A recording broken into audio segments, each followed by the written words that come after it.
In this video, I'm going to teach you the action first, situation next approach. This approach is very helpful whenever you have a very lengthy or long questions.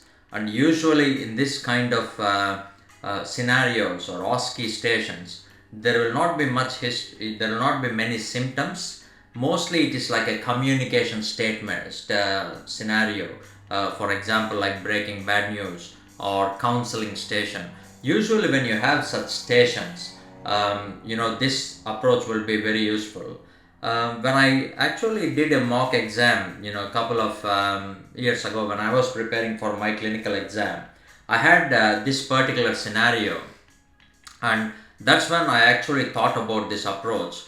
When anytime you have a long or lengthy stem in the scenario, for example, the scenario given on the screen, this is something I just sat down, before I started doing this video, and I just typed something. So whenever you see a big scenario like this, where you look like there's too much history given, what I would do is I would just go to the action first, which is what is it they're expecting from you, what is the action they want you to do. So I usually go to the action first. So it says that explain that she has herpes and give advice on safe sex. See, when you read the tasks that are given, now it's very easy for you. Now you go back to the scenario and you actually quickly glance the scenario. Sandra, 24-year-old female at the clinic, wants some advice, worried, weird disease, get advice, taking the pill, no known medical conditions, no allergies, family history of ectopic pregnancy, but she was not pregnant, has a boyfriend, she has sexual intercourse, stranger at a pub last night, after she had some recreation drugs, she had some casual partners in the past, she has some painful lesions on her genitals. See, this was a similar scenario I had in my mock exam. I just tried to quickly type something here. Whenever you look at such lengthy scenarios, this is what I do. Whenever the scenario is very lengthy, the first thing I do is I will go to the task first. I will see what they are asking. Sometimes the task they ask might be completely not related to the scenario at all.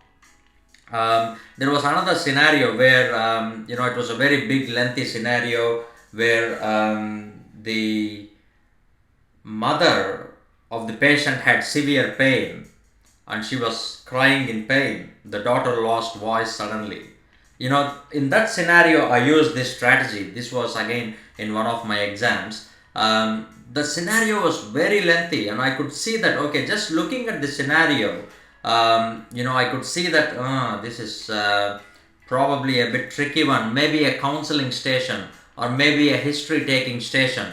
That's when I usually use the action first, situation next approach, where I actually go to the actions, which is the tasks that are asked, and I look at the scenario. So explain that she has herpes and give advice on safe sex, or counsel the daughter that it's not a serious problem and all that is happening with her mother is she's having some pain. See, it has got nothing to do with the scenario that was given. So whenever you see lengthy scenarios, make sure you use this strategy: action first, situation next. And see, once you do this, once you actually read the tasks only, now it's easy for you to go back to your scenario and just look for the most important things, because now you know what you have to talk to the patient. Like you have to explain to the patient that she has herpes and give advice on safe sex. Now you clearly know what you have to talk to your patient. So now you have to go and look for things that will help you explain this to the patient. I hope you got what I'm talking in this approach. This comes with practice, and anytime you see a lengthy scenario or a big scenario, make sure you read the tasks first.